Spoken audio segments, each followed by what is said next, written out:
Un nouveau sujet, comme on essaye chaque fois, de rentabiliser 1 heure avec un dossier de Talmud en profondeur. Alors, on va essayer de réfléchir à un concept qui s'appelle le concept de onès. Onès en hébreu, ça veut dire le cas de force majeure. C'est lorsque on force un individu à faire un acte. Quelle est la validité de cet acte qui a été fait sous la contrainte? Voilà ce que j'ai appelé donc la faute par contrainte. Alors, d'entrée de jeu, il y a un principe qui est assez connu dans le judaïsme qui est le suivant. Il n'y a absolument aucune mitzvah ou avera qui est proscrite, donc commandement positif ou négatif qui est proscrite, lorsque notre vie est en danger. Illustration classique, imaginons que on ait besoin d'aller à l'hôpital pendant Shabbat, il n'y a pas de question dans la voiture, enfin on essaie évidemment de faire le minimum de choses, il vaut mieux appeler quelqu'un qui va nous amener, bref, en tout cas on transgresse Shabbat pour sauver la vie. La vie est une valeur suprême et même lorsqu'il y a, disons, ça fait qu'un doute sur le danger de mort. Exemple classique, une Mishnah dans Shabbat qui dit que, imaginons qu'une femme soit en train d'accoucher, elle est en train de contracter, et ça se passe pendant Shabbat. Alors, la Mishnah dit que le mari a le droit d'allumer une bougie pendant Shabbat parce que son épouse n'a pas envie d'accoucher dans l'obscurité. Elle a besoin de lumière. Donc c'est un besoin psychologique de la mère. Et étant donné que c'est un besoin psychologique, donc on n'est pas a priori dans un cas de vie ou de mort, ouais, elle peut très bien peut-être accoucher dans les ténèbres, mais elle se sent mieux, étant donné que se sentir mieux c'est quelque chose qui peut avoir une incidence essentielle au niveau de l'acte d'accoucher, donc on peut sans vergogne allumer une bougie pendant Shabbat pour donner ce confort psychologique en question. Donc, ça fait partie des choses, c'est-à-dire que la valeur de la vie est tellement sacrée que de toute façon, la Torah s'efface par rapport à la valeur de la vie. Sauf dans 3 scénarios. 3 scénarios, c'est une Gemara dans Sanhedrin, page Ayin Dalet, page 74, qui veut dire qu'il existe 3 types de transgressions pour lesquelles la Torah ne s'efface pas. Ça veut dire si tu as le choix entre ta vie et la transgression, tu choisiras ta vie dans le sens où c'est la vie qui va y passer, non pas la transgression. Premier exemple qui est amené par la Gemara, dans un cas où un individu nous oblige, un juif, à se prosterner devant une idolâtrie, alors là, le texte de la Torah, on apprend à partir de versets qu'on doit se laisser tuer plutôt que de faire un acte d'idolâtrie forcée. Ça c'est donc la balance, soit un acte d'idolâtrie sur sa vie, et bien sa vie passera derrière l'acte d'idolâtrie. Alors, comprendre ça, c'est la chose suivante, c'est-à-dire on ne peut pas envisager de continuer à vivre avec un respect d'autre chose que Kadosh Baruch Hu. Ça veut dire qu'il y a quelque chose qui est une sorte d'antinomie, qui fait qu'à ce moment-là, la vie n'a plus de sens. C'est un contresens de vie, d'envisager une vie dans laquelle on sert autre chose que Kadosh Baruch Hu, c'est-à-dire bien une idolâtrie, un système, mensonger. Et donc ça, a priori, la vie ne fait pas le poids. Deuxième cas, si on nous brandit un flingue sur la tempe, et on nous dit soit tu tues la personne qui est en face de toi, soit on te tue. Donc de toutes les façons, il y en a un qui va mourir. C'est soit nous, soit la personne qu'on veut tuer. Ah, vous comprenez un petit peu le dilemme, c'est incroyable. L'examen est très clair, tu te laisses tuer. Pourquoi? Parce que qui t'a permis, lorsqu'il y a un des deux qui doit mourir, de discriminer que tu vaux plus que lui, ou qu'il vaut plus que toi? Personne ne peut savoir. Comment on peut savoir? Tu vas me dire, moi, je ne peux pas décider qu'il vaut moins que moi. Ouais, la Gemara va dire que son sang serait plus rouge que le mien, sous-entendu ou pas. Sous-entendu, il y aurait une certaine noblesse plus grande l'un que l'autre. Donc ça, je ne peux pas le dire. Donc il fait qu'en fait, je ne peux pas le tuer, parce que j'ai aucune preuve qui me prouve qu'il est moins que moi. Mais je pourrais dire que lui non plus, il n'a pas une preuve qu'il est plus que moi, donc pourquoi ce serait moi qui devrais mourir et pas lui? Et la réponse, parce que lorsque tu es dans une impasse, alors il y a un principe qui s'appelle Shevalta, c'est-à-dire c'est la passivité qui l'emporte. Parce que tu ne peux pas, à partir d'un acte positif, décider qui mérite de vivre ou pas. Donc la personne doit se laisser mourir. Troisième cas de figure, de la même chose, on oblige un individu à contracter une union interdite, une union sexuelle interdite par la Torah. Donc on l'oblige. Et on l'oblige de façon tellement forte que c'est soit ça, soit il meurt. Et ben, bon, ça passe pas, je meurs. Je vais mourir. Donc ça, c'est les 3 cas. Donc d'entrée de jeu.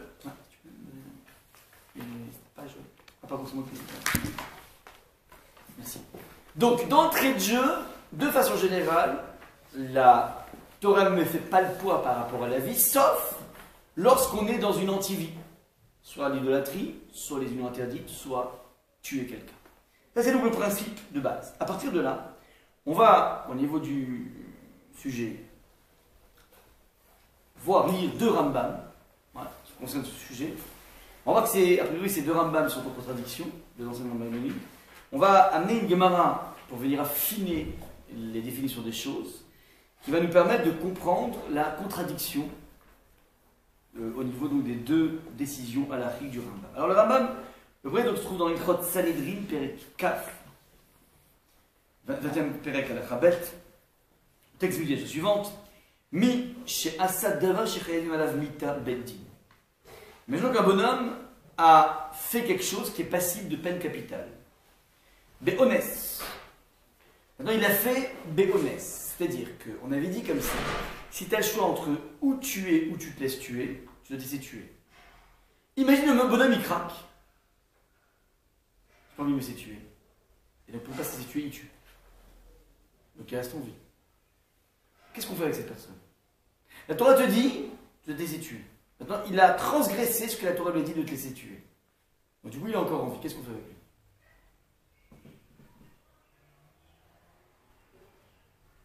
Et pareil pour une union interdite, et pareil pour servir une avodazar. Il est idolâtrie.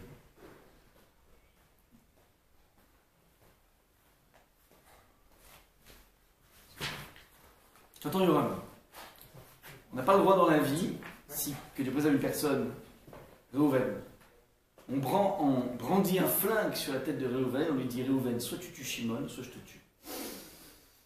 Le Gemara dit clairement que Réhouven doit se laisser tuer. Imagine Réhouven craque. Il s'est pas tué, il tue Shimon pour sauver sa peau. Il tue Shimon pour sauver sa peau. Qu'est-ce qu'on fait sur Réhouven? Dit le Rambam, il dit la chose suivante. Étant donné qu'il a été honnête, donc le bonhomme, Réhouven, a tué Shimon, mais il était presque obligé de tuer Shimon, si ce n'est sa vie, donc il était dans un cas de forçage, En Beddin mimitim auto. Le Beddin n'a pas le droit de le tuer. Donc, je répète, Réhouven, au lieu de se laisser tuer, il a tué Shimon sur la pression d'un mafioso, d'un mafieux. Réhouven reste en vie, le Beddin prend Réhouven, qu'est-ce qu'il fait avec lui? Il n'applique pas la sanction. Il reste en vie. Pourquoi? Et bien que Réhouven aurait dû se laisser tuer et ne pas transgresser l'interdit de tuer. Et bien qu'il a profané le nom de Dieu. C'est une profanation du nom de Dieu de tuer quelqu'un. Ouais, t'as pas le droit de faire ça. Vewanus. Ouais. Il est, étant donné qu'il est anus, on ne pourra pas le tuer. Parce qu'il est dans un cas de force majeure. Chez Nehemar, et d'où je sais ça, dit le Rambam, on a un verset que je vous ai amené ici un peu plus bas. C'est un verset qui parle d'un bonhomme qui a violé une jeune fille. Cette saison, il paraît. Velanera lota asedavar. Alors la Torah te dit la chose suivante. Donc imaginons qu'un bonhomme ait violé une jeune fille. Et attention, c'est une jeune fille qui était déjà fiancée. Donc elle était promise à son mari. Maintenant, si elle fait ça de façon consentante, ça s'appelle l'adultère. Donc elle est passible de la peine capitale. Mais là, en l'occurrence, elle n'était pas consentante, elle a été, comment dire, elle a été violée. Alors, la Torah te dit, Velanara lota asedavar. Tu ne feras rien à la jeune fille. Elle ne mérite pas la mort du tout, la peine capitale. Car, comme si un homme se jetait sur un autre et le tuait, tel en est la même chose. Ça veut dire, la pauvre est totalement passive. Ouais. C'est comme si, le viol, c'est finalement comme si un bonhomme s'était fait tuer. De la même façon que un bonhomme qui se fait surprendre et qui se fait tuer, eh ben, pauvre, il n'a rien fait. Bon, tu dirais, on ne peut pas le juger puisqu'il est mort, mais imaginons qu'il soit encore vivant. Ouais, tu ne peux pas le juger, c'est la même chose. Le viol, c'est une mort de la fille. Tu ne peux plus rien faire. Tu peux rien l'appliquer. Ah, il y a eu une relation entre les deux, mais c'est pas de sa faute. Donc, étant donné qu'il existe un principe qu'on apprend de cette fille violée, du honnête, du cas de force majeure, alors là, comment dire, elle n'a absolument aucune espèce de punition. De la même façon, un bonhomme qui tue parce qu'il est forcé de tuer, c'est-à-dire, il est dans une sorte d'impasse, de dilemme, c'est ou moi ou lui, alors il a craqué, la Torah te dit c'est lui, c'est toi qui dois mourir, voilà, il craque, il n'arrive pas, il flingue. Et ben là, étant donné qu'il est dans un cas de force majeure, alors là-dessus, on ne peut pas lui appliquer la sanction classique du tueur. Donc il a fait une avéra, c'est pardonné, il a fait une avéra, il s'appelle tueur, mais il n'est pas passible de peine. C'est ça qui est marqué ici dans le Rambam. Moi, ce qui me dérange, c'est que le tueur, là, il a quand même la possibilité de... Attends, on va dire Reuven et Shimon. Reuven et Shimon, c'est Reuven qui tue Shimon. Ouais. Reuven, il a quand même le choix de ne pas tuer Shimon. Ouais. Alors que pour la fille, elle n'a pas le choix. Oui, mais... C'est-à-dire... Ok, mais ne pas tuer Shimon en se laissant tuer. Oui. Mais ça, c'est pas que j'ai deux choix. Ça, il a du mal. Il est violé. Il est violé dans, comment dire, le choix de se laisser tuer. C'est-à-dire, mais la Torah, elle envisage quand même, la Torah, elle dit bien quand même que dans ce cas-là, normalement, il doit se laisser tuer. Ouais, c'est une mitzvah. Il n'arrive pas à faire cette mitzvah. Il n'arrive pas. Et pourquoi il n'arrive pas? Pas parce que c'est un paresseux. Parce que c'est trop fort pour lui. Trop dur pour lui. Il est dépassé par la peur de mourir. Ça peut arriver, hein? Il est dépassé par ça. Il n'arrive pas. Donc il tue. Alors, ça s'appelle un criminel, mais pas passible de peine. Parce que, il a tué dans un état de forçage. Il était dans un état de force majeure. Qu'est-ce que c'est le Rambam, dans Ilchot Sanhedrin. Maintenant, deuxième Rambam, on va amener ce qu'on appelle en procès de Sira. Le Rambam dit le suivant: de la même façon, ce dont on a parlé de Onsim par rapport au cas de force majeure, il en est de même pour les maladies. Regardez de quoi il s'agit. Ketzat. Imaginons qu'un bonhomme, il est tellement malade qu'il a deux de mourir. Et sont venus les spécialistes, un après l'autre, chez Refuato Bedavar Pluni Misurim chez Batora. Aussi. Et donc arrivent les médecins, ils disent voilà, regardez, la seule solution pour sauver Shimon, on va appeler Lévi, c'est fait pour changer de cadre. La seule solution pour sauver Lévi, c'est quoi? Un régime de bacon, un régime de porc. Il faut qu'il mange le matin, midi et soir du porc.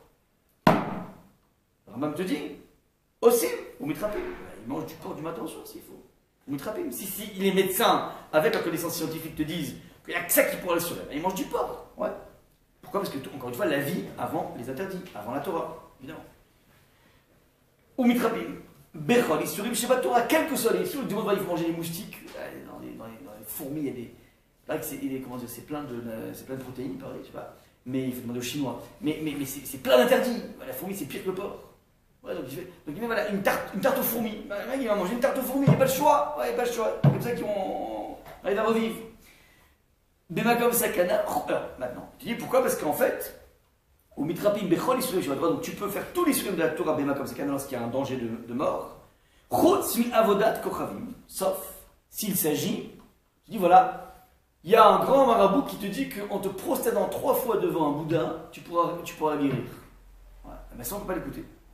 Ou bien, il suffirait qu'il aille avoir une union interdite avec telle et telle femme, et c'est connu, ouais, c'est sûr qu'il pourra se guérir. Imaginons qu'il y a des connaissances, voilà, c'est pas possible. Il vaut mieux qu'il meure plutôt qu'il ait une union interdite. Veshiradamim, ou bien, il y a une chose qui pourrait le sauver, c'est qu'il dégomme quelqu'un, comme ça il va dans la foule, boum, il tire, et puis c'est sûr que ça va le sauver. On connaît ces trucs. Alors, Shafilobim comme Sakana, El Mitrapim Baem, c'est-à-dire, si pour te sauver la vie, tu dois passer par un chemin qui est un chemin tortueux, qui s'appelle soit qui sont les péchés capitaux, les interdits capitaux, alors c'est sûr que non. Ve'imava, Venitrapé, alors maintenant imaginons, donc le même scénario. Le bonhomme, on lui a dit, tu sais quoi, il y a un remède mais qui est connu de partout, d'Extrême-Orient.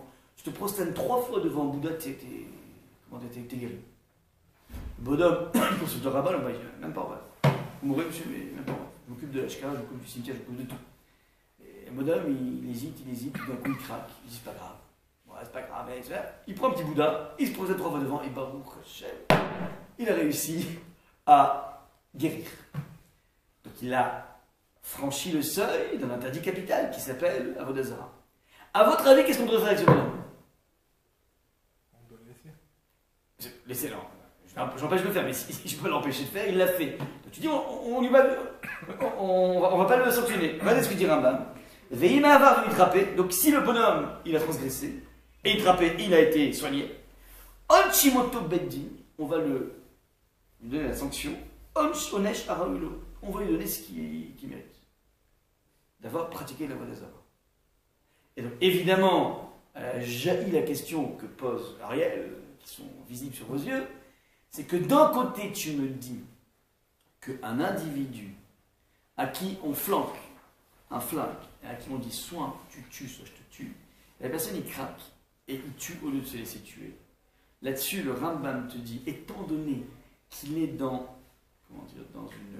un forçage, dans un cas de force majeure, ce cas de force majeure fait qu'il n'a pas le droit de transgresser, mais il faut qu'il ait transgressé, il n'a pas de punition. Si c'est comme ça, normalement, on aurait dû s'attendre à la chose suivante, la même chose. Ça veut dire, il n'a pas le droit de se concerner 3 fois devant le Bouddha, mais maintenant qu'il l'a fait, on n'applique absolument aucune sanction. Pourtant, le Rambam te dit, maintenant qu'il l'a fait, on va oui appliquer une sanction. Donc la question est la suivante. Quelle est la différence entre agir sous pression, dans un cas de force majeure et tuer, ou bien faire la Avodah Zarah, on va rester déjà la Avodah Zarah. Donc le bonhomme il dit, voilà, ça, tu te prosternes 3 fois devant le Bouddha, soit je te tue. Le bonhomme, il te prosterne 3 fois. Là-dessus, le Rambam dit, tu lui donnes rien. Par contre, le bonhomme qui, pour se soigner, et apparemment ça a marché, s'est prosterné 3 fois, et, comment dire, on peut dire qu'il est dans une situation de stress, parce que les refaits, les médecins, qui sont des médecins sérieux, disent, non, c'est la seule solution. On connaît par des systèmes d'énergie, je ne sais pas quoi, c'est la seule solution, et c'est connu, il y a des milliers de personnes qui sont passées par là, ils ont été bloqués. Le bonhomme, il a un truc, il se dit, bon, ça va, c'est pas rien, 3 fois je me prosterne, et c'est bon, il fait ça, boum, le Rambam dit, bah, on va lui mettre comme il faut. C'est un peu pareil, c'est honnête aussi. Oui, on peut dire. Donc c'est pour ça qu'il y a une question. Ouais. Et c'est pour ça que j'ai amené le Rambam, parce qu'il y a une question. Après, dans les 2 cas de figure, on a un cas de force majeure, c'est que le bonhomme, c'est quoi son cas de force majeure? C'est qu'en fait, il se dit, mais j'ai envie de vivre. Au même titre que Réhouven, ouais, ou bien Réhouven, à qui on dit, soit tu tues, soit je te tue, qu'est-ce qui fait qu'il tue Shimon? Il tue parce qu'il dit, mais j'ai envie de vivre, j'en peux plus, moi. Ouais, donc c'est le cas de force majeure de vivre qui fait que je vais tuer Shimon. Parce que je suis dans une impasse. Je suis un mec bon, je suis un mec gentil, mais mourir, je peux pas. Je peux pas, donc je tue Shimon. Ou bien, mieux, on reste dans le même cas. Donc je procède 3 fois sur la. Je peux la vivre, et tant pis, je procède 3 fois. Donc il a un cas de force majeure, on lui brandit un flingue sur la tempe. Donc de la même façon, là, ici, il a peur de mourir. C'est très clair, il va mourir. Il est agonisant. Dernière solution, tu te procèdes 3 fois devant un Bouddha. Dernière solution. L'homme, il hésite, et là, le rabbin, il a dit non, ok, mais tant pis, il y va. Il y va, il se prosterne. Bah, le rabbin, il arrive, il dit viens ici, toi, on lui met ce qu'il faut. On a ici, de façon très claire, ce qu'on appelle a priori une contradiction dans les paroles du Rambam. On est clair jusque-là?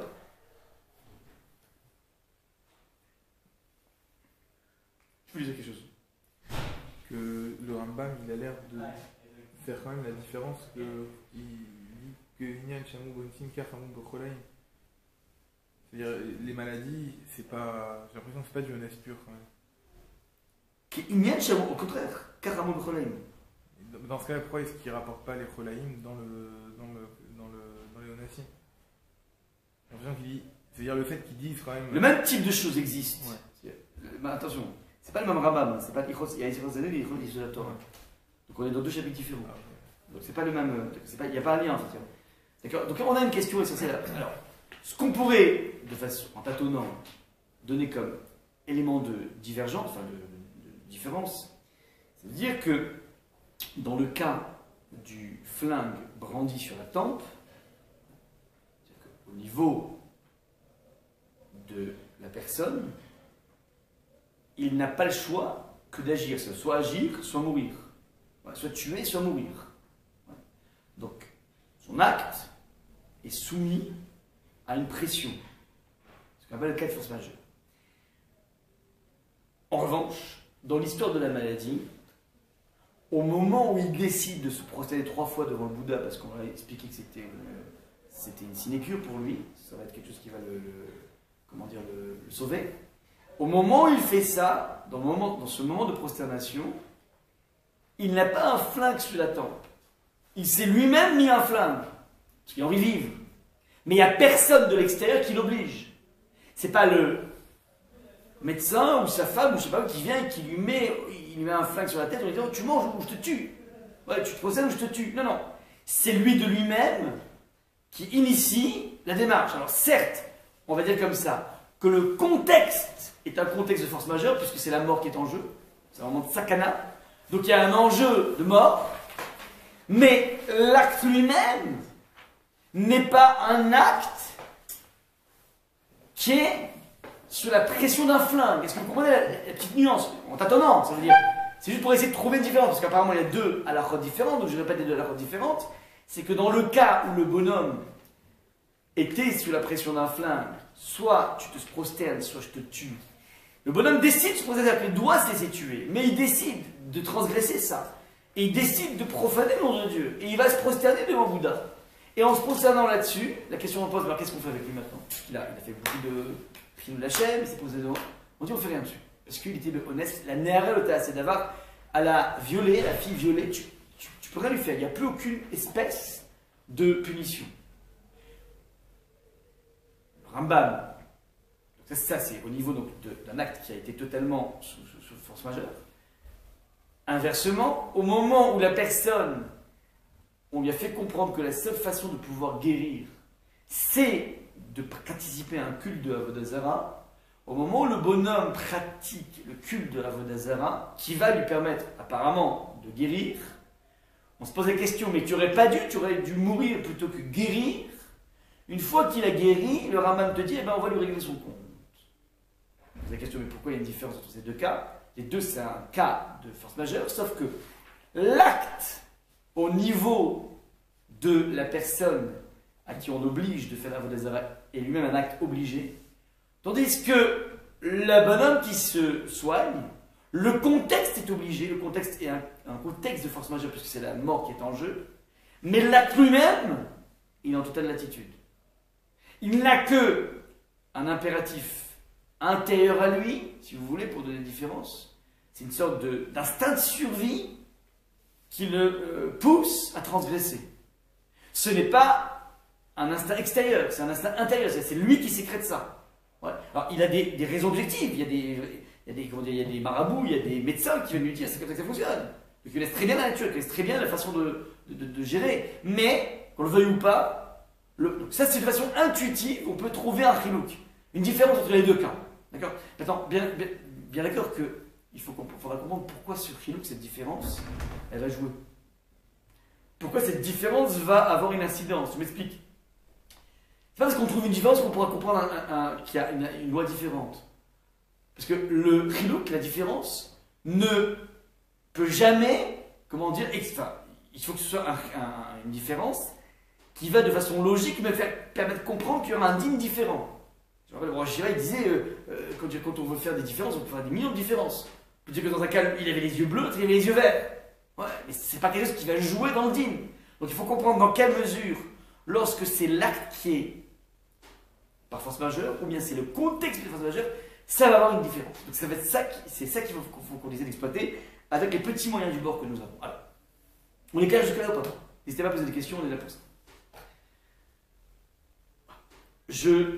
On va essayer donc de s'inspirer, comment dire, d'une Gemara qui va peut-être nous expliquer un peu les choses. Regardez la Gemara, donc c'est une Gemara dans Avodah Zarah, page 54, folio 1. La Gemara se pose la question suivante. Eizeu Ne'evad. Ne'evad, je m'explique. Ne'evad, c'est une bête. Tu sais qu'on amenait à l'époque, lorsqu'il y avait le Beth Amikdash, on avait des tonnes de bêtes pour faire des corbanotes, pour faire des sacrifices. Maintenant, il y a un interdit de la Torah d'amener une bête qui a déjà servi comme objet d'Avodah Zarah. par exemple, la vache sacrée en Inde, ouais, tu prends des vaches qui sont toutes cachées à tout ce que tu veux, il suffit qu'on se soit prosterné devant une vache sacrée, enfin, ils décident de rendre sacrée, pour la rendre totalement impropre à être sacrifiée pour le Beth Amikdash. Ouais. C'est quelque chose qui a été offert, dévoué, désigné plutôt pour le culte de l'Avodazara, et si vous voulez, je ne sais pas comment on pourrait imaginer ça, c'est comme s'il y avait sur lui un nuage de Touma, d'impureté, qui fait qu'il le rend totalement incompatible avec le service divin. Petite parenthèse, j'avais entendu à l'époque, je ne sais pas si c'est, il faudrait demander au Dayanim, mais il paraît que, comment dire, les Chinois donc sont très, comment dire, ont tous un petit Bouddha, un Bouddha de poche, comme ça, et à l'époque j'avais entendu, je ne sais pas si on applique ça, qu'il y a beaucoup de Chinois dans le 13e, et, comment dire, il y a beaucoup de primeurs, et certains disent, je ne sais pas si on applique ça ou pas, mais ils ont l'habitude, par exemple, avant de les mettre en rayon les fruits, ils les offrent, entre guillemets, de façon spirituelle à leur idole. Je ne regarde pas, c'est vrai. Ouais, donc ils les offrent. Bon, c'est une offre spirituelle, donc en fait, ça n'a pas, a priori, au niveau du business, ça n'a pas altéré le fruit, donc après ils peuvent vendre les litchis ou les mandarines. Mais sauf que pour nous, c'est un problème énorme, parce que c'est de la vraie Avodazara. Ouais. C'est que jusqu'à servir là, tu même plus en profiter. Ouais. Donc, je ne sais même pas si on rentre là-dedans au niveau des décisionnaires actuels. Quand j'étais en Israël, j'avais entendu ce type de choses. Ouais, mais c'est juste pour vous donner l'idée, c'est-à-dire, la chose est la même, le litchi est le même, sauf qu'il est entouré d'un nuage, je ne sais pas comment on peut appeler ça, qui fait qu'il est impossible. Alors, la Gemara demande, c'est quoi un animal qui a été Ne'evad, qu'on a servi? Ne'evad, la avod c'est servir, Ne'evad c'est au passif qui a été servi. La Gemara répond, Koch of Dimoto ben Beshugek ben Bemezid. Il dit comme ça, que tu aies servi la bête, Beshugek par inadvertance, que tu aies la bête ben Bemezid, ou bien de façon volontaire, ben Beones, ou ben Beratson, que tu aies voulu, ou que tu l'aies servi la bête par, comment dire, par Beones, dans un cas de force majeure, elle s'appelle Evad, et donc elle est impropre à amener au Beth Amikdash. La Gemara, elle demande, Aïones et Chiden. Il dit, lorsque tu dis qu'une bête qui aurait été servie, Beones, ouais, elle est interdite, elle est impropre à la comment dire, elle ne pourra pas se présenter devant le Beth Amikdash. Et Chiden, à quoi ça ressemble? Lav kegon de Anas be'emat chavero ve'ishtachavela. Est-ce que tu veux dire qu'en fait c'est un cas de figure où un bonhomme est allé, comment dire, sans permission dans le ranch d'un copain et il est allé devant une des bêtes dans le ranch du copain et il s'est prosterné devant elle. Ça veut dire, sans ma permission, le bonhomme il rentre chez moi, il vient se prosterner devant ma bête qui fait qu'en fait d'un coup, il me la rend impropre à quoi? Mais c'est vraiment bête. Moi j'ai acheté cette vache exprès pour remercier Hachem parce que ça et ça, ou bien parce que j'avais fait telle et telle faute, je vais aller au chez. Maintenant il y a un abruti qui vient, qui en a fait un objet de culte, et donc maintenant je suis foutu, je ne peux même pas l'amener au Beth Amikdash, c'est insupportable. Donc est-ce que c'est de ce cas de figure, lorsque tu parles d'une bête qui a été, comment dire, servie, béhonès, avec un cas de force majeure, est-ce que c'est ça? Amar Rabbi Yochama, non. Rabbi Yochama il dit non. Il dit que le cas dont on parle, béhonès, c'est-à-dire un cas d'une bête qui a servi comme objet de culte, béhonès, par voie de force majeure, lo kegon she'ansu ovde kochavim ve'ishtachavu le behemto d'idée. C'est un cas où on a pris un juif, il y a des non-juifs qui sont venus, enfin, des idolâtres qui sont venus, obliger un juif à se prosterner devant sa propre bête. Donc arrive un mafieux, il prend un juif, il dit viens ici toi Lévi, viens ici, devant ta bête, boum, viens ici, tu te procèdes, non je veux pas, tu te procèdes, je te tue, tu te procèdes devant ta bête. Donc le bonhomme il s'est prosterné de force. Et donc, la bête, elle a récupéré, comment dire, une aura, si vous voulez, d'un objet de culte. On est bon ou pas jusque-là? Donc ça c'est le cas qu'il propose, ça veut dire que si j'ai pris un individu que j'ai forcé à se prosterner devant une bête, la bête sera considérée, comme ça qu'on comprend au début la Gemara, que sera considérée comme objet de culte. Matif les Ravzira n'est pas d'accord avec ça. Il dit pas possible. C'est pas possible que si j'ai pris un bonhomme et je l'ai obligé à se prosterner devant une bête, c'est pas possible que la bête soit greffée d'une qualité de Ne'evat, c'est-à-dire du fait qu'elle ne pourra jamais être apportée au Beth Amikdash. Pourquoi? Ones Rachamana Patre, il dit je comprends pas, mais c'est Ones Rachamana Patre, ça veut dire le bonhomme, il a été forcé. Alors lorsqu'on force quelque chose, on sait que Rachamana Patre, la Torah, elle rend pas tout. Ouais, donc elle absout. Et d'où je sais, où est-ce qu'on a vu le concept que Anous Rachamana Patre, le bonhomme, ouais, comment dire, le bonhomme il était malade comme un chien, il n'a pas mis ses films. Anous Rachamana Patre. Il était que au lit. Ah, nous, d'où je sais? D'où je sais? Parce qu'il y a un verset. S'il n'y a pas de verset, je n'aurais pas dit. Parce qu'il y a marqué dans la Torah, Velanara le Ta'asedava, le fameux verset, à la jeune fille qui a été violée, tu feras rien. Elle n'aura absolument aucune espèce de punition. Voilà comment Rabbi Zira comprend, comment dire, le verset, la Nara le Ta'asedava, tu ne peux pas appliquer une sanction à la fille violée. Parce qu'elle n'a pas fait ça, c'est pas de sa faute. Donc, ce verset t'enseigne que lorsqu'il y a un cas de force majeure, on absout. Donc, de la même façon ici, puisque la bête a été servie par, comment dire, dans une modalité de force majeure, donc il n'y a aucune raison que cette bête en question soit interdite à être amené à Yerushalayim. Et donc, le seul cas de Ne'evad, c'est quoi le seul cas de Ne'evad? C'est un cas où, comme on a dit tout à l'heure, on a pris sa bête et on s'est postionné devant elle. Mais si on peut obliger la bête, on peut pas obliger le bonhomme, voilà ce que je veux dire. Donc maintenant, je répète. Rabbi Zira est en train de dire la chose suivante: au cas où on a obligé un bonhomme à se prosterner devant une bête, la bête ne sera pas greffée. Et d'où j'apprends ça? Greffée donc de l'interdit. Et d'où j'apprends ça? De la Nahara al Sedava. C'est extrêmement bizarre. Qui me pose une question essentielle là-dessus? Cette Gemara est a priori pratiquement incompréhensible.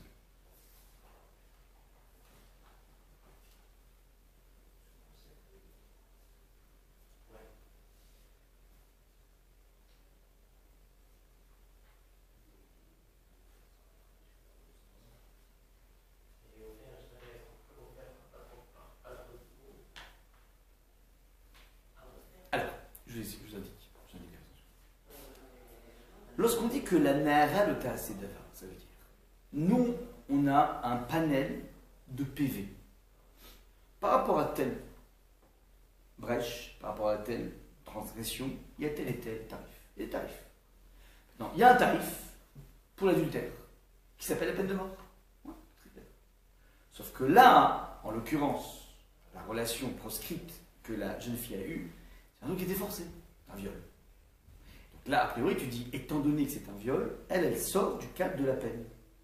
C'est-à-dire qu'a priori, le concept, le verset, la Nahara le Ta'asedava, pour une jeune fille, tu ne feras rien, on vient tout simplement t'absoudre de la punition.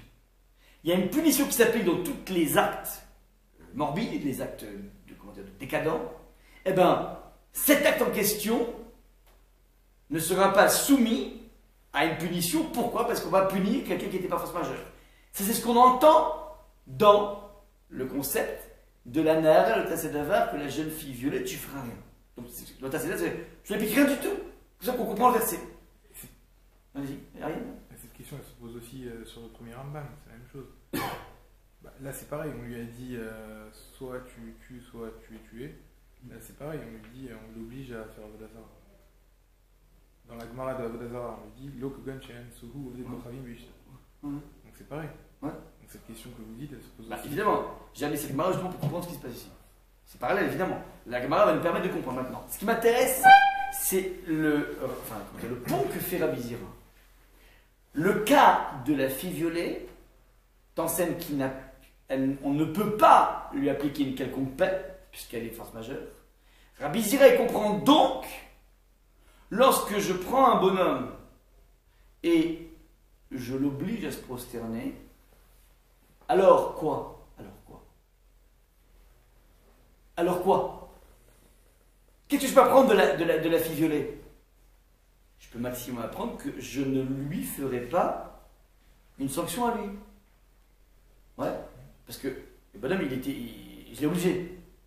Mais de quelle manière ça peut faire que la bête n'a pas été servie, n'a pas été comment dire, un objet de culte.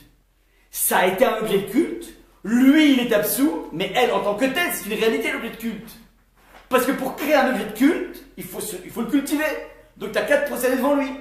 Donc la question qu'il faut comprendre ici dans cette Gemara, c'est comment Rabbi Zira se permet de comparer un verset qui t'enseigne que lorsqu'il y a eu un acte qui n'était pas voulu, qui était plus par la contrainte, alors cet acte n'aura pas une conséquence juridique, c'est-à-dire que la fille ne sera pas punie. Comment tu peux comparer ça à un cas où il y a eu en tant que tel un acte de prosternation qui, certes, ne rendra pas préjudiciable le bonhomme qui l'a fait, mais crée une réalité physique qu'une bête a été un objet de culte. Donc, comment se fait-il que Rabbi Zira crée un pont entre deux dossiers qui, a priori, ne sont pas les mêmes? Vous comprenez le problème ou pas?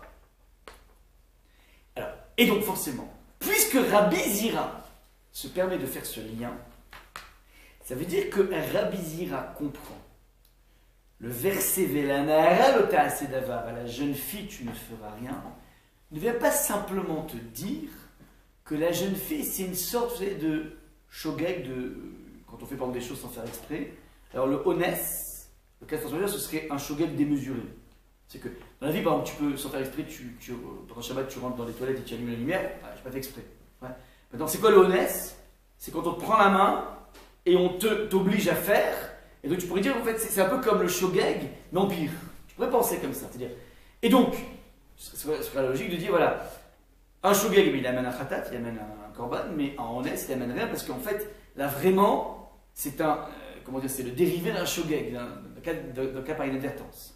Vous pourrez penser des choses comme ça, puisque Rabbi Zira crée un lien entre le cas de la Néhara et le cas de la bête, ça veut dire que Rabbi Zira a compris la Néhara, le cas c'est d'avoir, c'est pas simplement qu'on va l'absoudre d'une punition, c'est qu'on est en train de dire, et c'est le point le plus subtil ici, que fondamentalement, un acte qui est fait sous la contrainte s'appelle un acte qui ne s'affinit pas à la personne qui le fait. C'est-à-dire, la Néhara le ta'asedavar, c'est pourquoi? Pas parce qu'on lui enlève la punition, parce qu'elle, elle n'était pas là. C'est pas elle, c'est un fantôme. La Néhara le ta'asedavar, il comprend Rabbi Zira, tu ne feras rien, c'est pas simplement que je lui enlève sa punition, c'est qu'elle n'a rien fait. C'est un non-acte. Elle a été violée, maintenant, cette relation qu'elle a eue avec son agresseur est considérée comme un non-acte. Il n'y a pas d'acte. Si je dis que c'est ça qui se trame dans le concept de force majeure, c'est-à-dire la source de force majeure, c'est la Néhara. La Néhara, tu peux le voir de plusieurs façons. La façon que voit Rabbi Zira, c'est la suivante. Je n'affilie pas l'acte de la relation à cette fille. C'est un fantôme. Il n'y a pas de fille. Vous était seul, je ne sais pas. Donc, il n'y a pas la présence de cet acte chez elle. Ça, c'est ce que fait un acte sur la contrainte. Donc maintenant, je fais le parallèle. Lorsque on a pris un bonhomme et on l'a forcé à se prosterner, il n'y a pas de ça. C'est pas qu'on lui dit soit tu te prosternes, soit tu te tues. Là, il aurait dû les tuer. Mais là, en l'occurrence, on le prend comme une pierre. On le broie et tu te prosternes en point, c'est tout. Ouais, donc, le bonhomme, il s'est prosterné devant la vache. Maintenant, tu dis, mais je ne comprends pas, la prosternation a lieu, maintenant lui qui soit passible de mort, on est d'accord, mais il y a une réalité de prosternation. Je réponds non. Il n'y a pas une réalité de prosternation, pourquoi? Parce qu'en fait, un acte fait sous la torture, fait sous la contrainte, n'est pas un acte. C'est comme si le bonhomme n'a rien fait, donc la bête n'a jamais été un objet de culte. C'est une bête qui n'a subi, et donc, elle sera sans aucun problème incorporable dans le service divin. D'accord? Et donc, c'est la raison pour laquelle Rabbi Zira comprend que le cas de figure de Ne'evad Béonès, puisqu'il y a un cas aussi Béonès, ce n'est pas lorsque j'ai forcé le monsieur, mais lorsque j'aurais forcé la bête. Je suis allé dans le cheptel du monsieur et je suis allé, la personne est allée exprès se prosterner. Donc, en tant que tel, il y a eu un acte libre qui a violé une propriété, mais c'est pas grave. Il est rentré dans le ranch, et donc la bête en côté, il y a des réalités de, comment dire, une bête qui a subi une avodazara, donc ça veut dire que tu ne reprends pas l'amener. Donc voilà comment Rabbi Zira comprend, si vous voulez, le verset Velanara Lotasedavar, tu ne feras rien à la jeune fille violée. Pas simplement qu'elle n'a pas de punition, un peu comme un shogeg, bon, on va le tuer, c'était shogeg. Bézit, Shabbat, passible de mort. Shogeg, donc on descend les tarifs, ouais, c'est un petit peu comme les amendes. Tu payes tout de suite dans les 15 jours 17 €, tu payes un peu après 35 €. Là, pareil, c'est-à-dire, Mézid, pas de capital. Alors, Edim ou pas Edim? Ah, c'est pas d'Edim, alors c'est un peu moins. Maintenant, Shogeg ou pas Shogeg? Si Shogeg, bon, alors le bonhomme, c'est juste un khatat. Donc, et honnête, alors tu dis rien. Non, c'est pas dans la lignée de la tarification décroissante, pas du tout. Un maasé beronès, comme ça, il faut comprendre que t'expliques Rabbi Rassaman. Rabbi Rassaman, c'était le grand élève du Chafetz Chaim. Il est mort avec ses yeshivas à Kovno. Aujourd'hui, c'est son 10 ans de libération d'Auschwitz. Comment dire, le Rabbi Rassaman, il est important de l'Ilou Lishmato. Il était à Kovno, il avait une grande yeshiva, c'était the grand élève du Chafetz Chaim. Il nous a livré des écrits sur le Talmud qui sont exceptionnels. Ça s'appelle Kovetz Shurim, Kovetz Seharot, Kovetz Ma'amarim, donc c'est des recueils. Il a aussi un commentaire colossal sur les Vamot, colossal. Et donc Rabbi Rassaman, il y a eu un témoin qui a réussi à s'évader parmi ses élèves, qui a raconté comment ça s'est passé. Il devait se faire donc exécuter avec toutes ses yeshivas, et il dit qu'ils sont allés sur le peloton d'exécution en chantant. Et au moment où il devait tirer, le capot lui dit: est-ce que vous voulez dire une dernière chose à vos élèves avant de partir? Il a dit oui, il a envie de leur dire. Il leur dit la chose suivante, que dans toute la Torah, le lishma, il n'est pas les ikuva. Faire quelque chose, comment dire, on avait parlé de ça, lishma, ça veut dire, comment dire, avoir une kavana, une intention spécifique de la mitzvah n'est pas obligé. Faire un acte, juste en disant je fais une mitzvah, sans savoir exactement ce qu'on fait, c'est pas trop grave. Dans toute la Torah, donc tu peux avoir une pensée qui est déconnectée de ton âme. Ouais. Tu peux penser, tu es quitte en mettant tes filines et en pensant à Honolulu. Ouais, on va pas dire que tu n'as pas mis tes filines, c'est pas joli, il y a des choses beaucoup plus belles, mais tu pourrais. Mais il n'y a pas un lishma qui est l'ikouva. Pareil pour le talit, les khatkla, vaut mieux avoir des pensées dans les talit. Qu'est-ce que tu fais? 613 mitzvot, tu es entouré. Mais si tu n'as pas pensé, alors c'est jamais l'ikouva. Il dit sauf, il y a un domaine dans la Torah, dans les korbanot. Dans les korbanot, la pensée et l'acte doivent faire un. Et si ta pensée est déconnectée de l'acte, par exemple, le bonhomme, il pensait qu'il avait un khatat, en fait c'est un hacham ou je ne sais quoi, alors il n'a rien fait. Bien que l'acte soit parfait. Ouais, ou bien le bonhomme, il a fait la shrita, il pensait consommer dans une date de péremption différente. C'est même pas, tout est impeccable, il est dans la bon registre. Mais juste au niveau de la consommation du korban, il est en déconnexion par rapport à sa pensée. Boum, ça invalide le korban. C'est-à-dire le lishma est extrêmement sensible dans le monde des korbanot. Il dit, pourquoi je vous dis ça? Il dit que nous sommes évidemment des corbanotes, des sacrifices, des martyrs. Des martyrs pour, des martyrs. Et tout korban doit être amené lishma. Alors, je vous demande d'avoir la bonne kavana. Avant, juste avant de mourir, on va avoir une kavana qui s'appelle que toute cette, je dis en 33, c'est pas en 33. Non, le Chafetz Chaim est mort en 33, mais il est resté là-bas, il est en 43 je pense.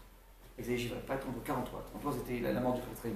Donc en 43, alors il dit voilà, il faut qu'on ait une kavana qui s'appelle que, que notre sacrifice de notre vie soit là pour contrer l'avancée de Hitler dans le monde entier. Et au moins que ça serve, ce martyr, ça. Et donc il a été juste après exécuté avec toute sa yeshiva, sauf un élève qui a réussi à se. Voilà. Donc une petite parenthèse. Alors en tout cas, il va dire un truc exceptionnel, il va dire que j'apprends de cette comparaison qui est amenée dans la Gemara qu'il y a une différence essentielle, c'est-à-dire une différence essentielle entre le principe de tarification décroissante, Mézid, Shogeg. Honnête, c'est une autre catégorie. Honnête, c'est-à-dire c'est plus un acte. C'est une absence d'acte. Donc maintenant, à partir de là, on arrive à comprendre la contradiction dans le Rambam. On avait un premier Rambam qui parlait d'un individu à qui on dit soit tu te procèdes 3 fois devant cette idole, je donne un exemple, soit je te tue. La Torah te dit tu laisses tuer. Pas imaginer continuer à vivre avec un passif aussi grave que la Vodazara. Maintenant, lui, il craque, il dit se prosterner. Ou bien il craque, on l'a dit, soit tu tues, soit je te tue. Ben, il dit, la Torah me dit de me laisser tuer, j'arrive pas. Je tue. Le mec, il tue Shimon, réveille, il tue Shimon. Le bonhomme, il est dans un acte de honnête. L'acte, c'est un acte de force majeure. C'est-à-dire qu'il est dans dans un dilemme, pire que Cornélia. Il peut pas faire. Il y a un qui va mourir là-dedans. Ouais. Il y a un acte qui doit jaillir. Soit je me laisse tuer, soit je me prosterne. Ça, c'est l'impasse dans laquelle il se trouve. Il décide de se prosterner. On demande au Rambam. Alors, qu'est-ce qu'on lui applique comme sanction? Il a transgressé le nom de Dieu. Il s'est prosterné devant une idole. Qu'est-ce qu'on fait? Réponse: rien du tout. Pas du tout. En revanche, le bonhomme est malade à mourir. On lui dit la seule solution pour t'en sortir, et c'est des médecins comme il faut, des marabouts comme il faut, qui vont lui dire: j'ai une ficelle, marabout, une ficelle, ouais, j'ai une ficelle pour toi. Tu te procèdes 3 fois devant un Bouddha et tu es guéri. Il y a des centaines de personnes qui ont connu, ça marche. Le bonhomme, il demande à un rabbin, le rabbin dit: mais ça va pas, quoi. Il procède devant un Bouddha, même pas, ouais. Tu meurs, c'est pas. Attends, tu meurs. Le bonhomme, il dit: j'arrive pas. Je décide de me procéder. Il se prosterne et il guérit. Il dit le rabbin: il guérit. Il guérit, qu'est-ce qu'on fait avec lui? Tu dis: mais a priori, le bonhomme, il était dans un cas de force majeure, puisque en fait, c'est un cas de vie ou de mort. Et pourtant, le rabbin te dit qu'à celui-là, tu vas l'assaisonner après. Ça veut dire que puisque tu as transgressé, alors on doit t'appliquer la sanction qui t'est due. On a posé la question: mais pourquoi? On a ici 2 cas de force majeure. Soit la personne, le cas où le bonhomme, on lui dit: soit tu te procèdes, soit tu te tues. Et là-dessus, tu lui fais rien. S'il a transgressé, il a tué. Et dans un deuxième cas, tu lui dis: soit tu te procèdes, ou bien tu es. Pardon, dans le deuxième cas, il est malade à mourir. Et il décide, on lui dit: il te suffit de te procéder 3 fois devant un Bouddha pour être guéri. Le bonhomme se procède, il ne devrait pas le faire, il le fait. Et à celui-là, qui dans un cas de force majeure a décidé de le faire, il le fait. Il est, tu lui demandes qu'est-ce qu'on lui fait, puis une fois qu'il a fait ça, tu lui réponds: tu dois lui appliquer des sanctions. Pourquoi? Une réponse très simple maintenant avec ce Rav Hassaman. On est un petit peu tâtonné par rapport à la notion, mais la notion est claire maintenant. Lorsqu'on fait un acte qui est sous forçage, soit tu tues, soit je te tue. Le bonhomme décide de tuer plutôt que de se tuer, parce qu'il a un flingue sous la tempe. On a dit qu'un acte sous forçage est un non-acte. C'est comme si, c'est intéressant, il est considéré comme ayant fait une avéra, ouais, puisqu'il a tué. Donc Shimon a tué Reuven, ou bien Shimon s'est prosterné devant une idole. Donc il a dans ses mains une avéra, le poids d'une transgression, mais on dit que l'acte, c'est pas lui qui l'a fait. Il écope de la responsabilité d'un acte qu'il n'a pas fait. En tout cas, c'est incroyable. L'acte, c'est comme si c'était quelqu'un d'autre qui l'a fait, comme si c'était un monstre, comme si c'était un fantôme qui était là. Mais il a à son passif la responsabilité d'avoir une avéra qui s'appelle tuer, qui s'appelle se prosterner, qui s'appelle avoir une relation interdite. Mais c'est pas lui. Il écope de quelque chose qu'il n'a pas fait. Il l'a fait, mais c'est pas lui qui l'a fait, parce que faire ce qu'on traite n'est pas faire. C'est pas lui. Et comme c'est pas lui, alors tu ne peux pas lui appliquer une sanction. Maintenant, dire qu'il a fait, il n'est pas absurde, parce qu'il a dans ses mains du sang. Il a du sang coupable, parce qu'il n'avait pas le droit de le faire. Mais c'est un paradoxe incroyable. Comme ça il faut comprendre, donc d'après cette lecture de Rav Hassaman, en tout cas, cette lecture pertinente du texte du Talmud, il a fait un acte qui n'est pas affilié à lui et dont il prend quand même la responsabilité. Un petit peu comme les sociétés écrans dans le monde de l'économie. Ouais. Je ne sais pas si vous me suivez dans le schéma. En tout cas, c'est ce que je veux dire, c'est pas lui qui a fait ça et c'est lui qui écope. Parce qu'il faudrait peut-être penser une sorte de schizophrénie, c'est-à-dire qu'il y a une présence physique et une présence morale qui sont dissociées. Physiquement, c'est lui qui a fait ça, donc il est responsable. Mais moralement, c'est pas lui. Il est pas là. Il est là, il n'est pas là. C'est une sorte de paradoxe de. Vous savez, dans la. Comment ça s'appelle? La physique quantique. Le paradoxe de. Oh la zut. Vous savez l'histoire du chat qui est vivant et qui est mort? Ouais, le paradoxe, c'est qu'il y a des choses assez paradoxales. C'est un paradoxe, c'est-à-dire, le bonhomme, il a tué Shimon, mais c'est pas un acte. Mais il est responsable de meurtre, c'est un fait d'acte. Qui fait que, on peut appliquer aucune sanction. Juste, il va vivre toute sa vie avec une responsabilité de meurtrier. Mais pas plus que ça. Inversement, le bonhomme est malade à mourir. On lui dit: ta seule solution, tu te procèdes 3 fois devant un Bouddha et c'est ok. Et bien, tous les médecins lui disent ça. Le bonhomme, il demande au rabbin, il dit: non, surtout pas, tu fais pas ça, c'est pas possible. Je vais mourir, tant pis, tu meurs. Le bonhomme, il dit: non, je vous écoute pas, monsieur le rabbin, j'écoute les médecins. Et il suit le médecin. Au moment où il suit le médecin, c'est un contexte de honnête, un contexte de force majeure. Mais ce contexte de force majeure, lui-même, au moment où il fait l'acte, c'est un homme libre. Il est obligé de le faire. Il a choisi. À partir du moment où tu fais l'acte de te prosterner, tu es libre, tu n'es pas sous contrainte. Ça s'appelle un acte qui s'associe à toi, qui se réfère à toi, qui s'affilie à toi. C'est ton acte, en tant qu'homme libre. C'est dans un contexte avec plein de circonstances exténuantes. Mais c'est ton acte. C'est ton acte. À partir de là, alors tu ne... Comment dire? Tu es passible de cet acte. Donc dit le Rambam, de façon merveilleuse, ouais, qu'à ce moment-là, on devra le sanctionner. Vous comprenez un petit peu comment c'est subtil? On a deux Rambam ici, deux cas de force majeure. Il y en a un, on va rentrer dans les détails, qui vont nous permettre de comprendre que ce n'est pas tout à fait la même chose. À partir de là, il reste quelques minutes. Comment dire? Les Rabbi Chaim va faire un lien avec une Gemara qui est assez intéressante, qui dit la chose suivante. Il y a une chita de Bekubetzet, qui était la Chavouta du Harizal, au XVIe siècle. La chita, c'est un très grand maître parmi les Rishonim, enfin, il était à la frontière entre les Rishonim et les Acharonim. Il y a même la chita du Re'e. Ouais. Rabbi Zechariah Alevi. Non, c'est pas Rabbi, c'est Re'e, on l'appelle le Re'e. Qui dit la chose suivante, que un bonhomme qui divorce son épouse, al-Tnaï. Quel est le Tnaï? Chez Yavo, les Makom Mesuyam Torchoshim. Ça veut dire, le passage, il divorce son épouse, il met une petite clause suspensive, à condition que dans le mois, j'aille au bout de Chaumont. Que j'ai mis mes pieds au bout de Chaumont. Et le principe est suivant, c'est qu'ici, lorsqu'il y a une condition, si elle est paralysée, a priori, le guet est foutu. Ouais, pardon. Il y a plein de choses comme ça. À condition, ouais, que, je sais pas moi, il y a ça, ça et ça. Si on ne respecte pas la condition, bah, le guet, rétrospectivement, il n'est pas bon. Maintenant, le Réé dit la chose suivante. Donc le bonhomme, il a dit voilà, le guet est là, à condition que dans les 30 jours, je vais aller au bout de Chaumont. Imagine le bonhomme au bout de Chaumont, on le prend, manie militairement la main au bout de Chaumont. On l'a forcé à aller au bout de Chaumont.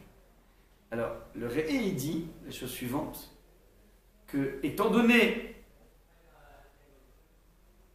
que... Qu'est-ce que vous dites, à vous de jouer?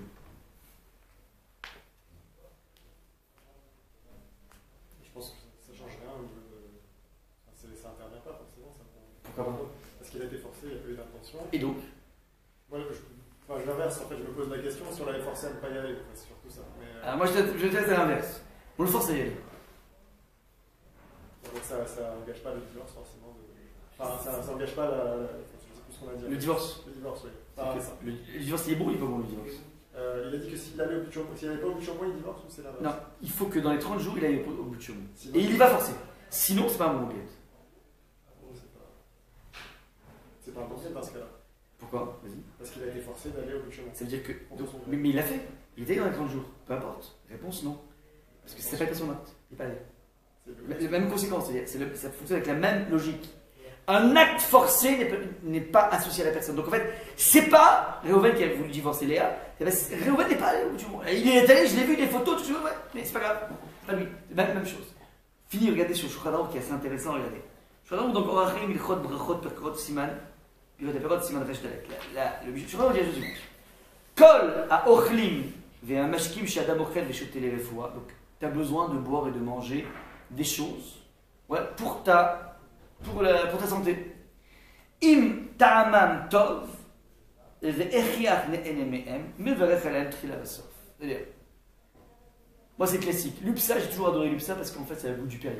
C'est personnel. Hein. Ouais. Moi j'ai toujours été mévarech sur l'upsa. Ouais. Vous me dire, attends, c'est un médicament? Non, mais un médicament dans lequel tu as du goût, ouais, puisqu'en fait, toi tu aimes, et ve'achayich ne'ene me'em, ton palais déguste. Ouais, vous allez me dire, c'est bizarre de là, chacun les goûts, les couleurs ne se discutent pas. Donc, tu dois faire la bracha du Shulchan Aruch. Si tu as un anaa de ton médicament, tu dois faire le Shulchan Aruch. Maintenant, imansou les echol lishtot. Maintenant, attention. Imaginons qu'on l'ait obligé à boire ou à manger. On lui met comme ça de Doliprane ou je sais pas quoi, de force. Maintenant, lorsqu'on l'a forcé à prendre un médicament, même s'il en profite, il ne fait pas de bracha. Car il a été obligé là-dedans. Donc je répète. Une absorption obligatoire ne donne aucun devoir de faire une bracha. Regardez ce que dit le Shulchan Aruch à la tête, juste après, donc siman chet, tête. Achal ma'achal ou mashke, shel istur mipene al sakana. Maintenant, le bonhomme, il a pris quelque chose qui est interdit à cause de la sakana, à cause du danger. Mais vers khalav trilavasa, il doit faire la bracha avant Asaf. Donc je répète. Regardez un petit peu comment c'est lié à ce qu'on a dit, je répète. Il y a un bonhomme, ouais, il ne veut pas prendre de médicaments, son père le force. Il lui met dans la bouche, qu'est-ce que tu vois ce que je fais? C'est excellent. C'est un truc avec du goût de Nutella, un truc de folie, ouais. Le médicament, il ne veut pas prendre, mais maintenant, c'est excellent. Il fait bracha, non, tu fais bracha. Impossible de faire bracha. Pourquoi? Parce que c'est un massif forcé. Ça, c'est siman chet. Maintenant, le siman tête te dit, le seif tête, te dit, excusez-moi, seif tête, te dit, mais si le bonhomme lui-même décide pour se sauver la vie de prendre une substance qui est interdite, ouais, il doit faire la bracha. On a exactement les mêmes dynimes. Vous voyez pas les mêmes dynimes?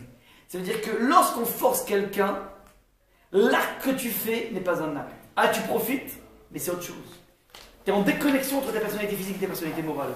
Et donc tu ne peux pas faire de bracha. Inversement, si toi tu décides de prendre quelque chose qui est interdit, absolument, puisqu'en fait c'est une décision personnelle, donc tu dois oui faire une bracha. Donc le bonhomme il est sur du cochon, il va faire shakol. Parce que c'est le canard. Donc ça devient moutard pour lui le cochon. Et donc il va faire shakol ni habit varo. Pourquoi? Parce qu'en fait, bien que le contexte soit quelque chose de 4 fausses majeures, l'acte qu'il fait n'est pas forcément, donc il s'associe à lui. Donc il y a, si tu veux, tu as un profit associé à l'acte que tu fais de manger, de déguster. Et ce profit est en cohérence avec toi-même. Tu n'es pas en forçage. Vous comprenez un petit peu?